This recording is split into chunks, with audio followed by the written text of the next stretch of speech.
Once I got to that silver level of syllabus, I started to see some conflicts between what the different teachers were teaching. Some pretty big differences that weren't necessarily compatible. And by the time I got to the championship level, where I was taking from many former world champions, I was shocked. Every time I took a dance lesson as a pro championship level dancer, and my partner and I would ask a question about a figure. Hey, how do you do this? They always responded with, oh, well, do you want the book answer or the competitor's answer? And I was like, well, what? Huh? What does that mean?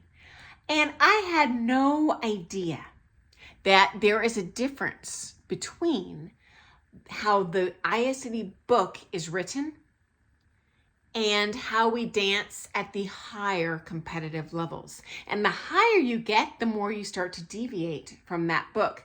Obviously, you probably see it in terms of the figures that we're dancing, but you know what? It's actually a lot more than that in terms of the body movement and the mechanics. If you look at an old dance video, you'll see it clear as day. Go back to the 60s Blackpool video. It looks like bad social dancing today.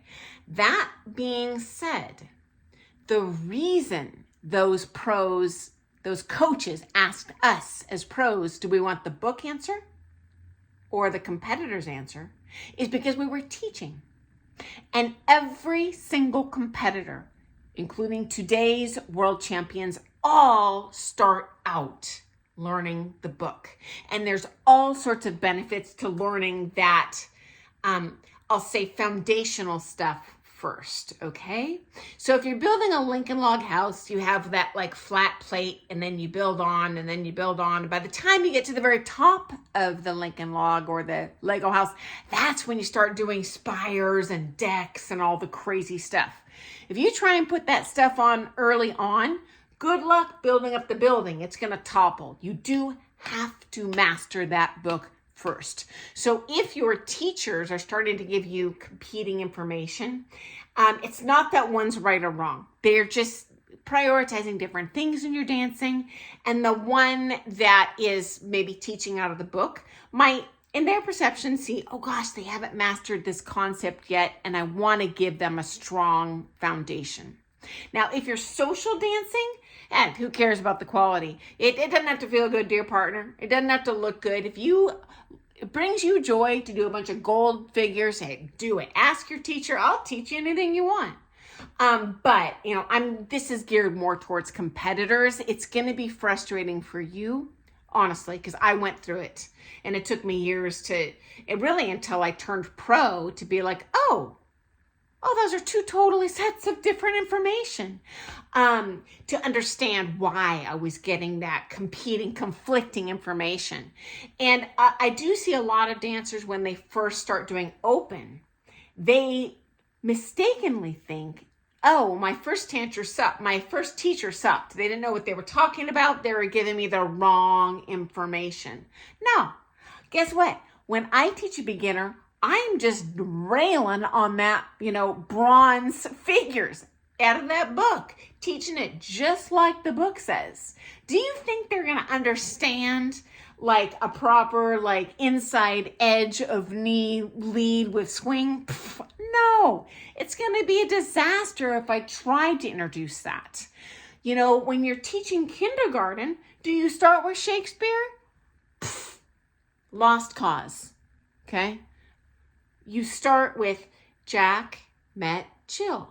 You start with the foundations, and then you build and build and build and build. Does that mean Jack and Jill's wrong? No. Jack and Jill is a firm foundation for, the really higher level, classical literature, right?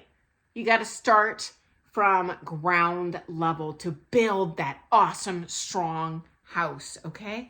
So hopefully, that's helpful for people. It certainly would have solved a lot of stress and frustration early on in my competitive career, both, when I was kind of getting in the higher levels of syllabus, as well as when I first started doing championship. It was fully enlightening once I turned pro and took great coaching as a pro, that I understood the big picture of, I guess my first teacher didn't totally suck. Teaching out of that book.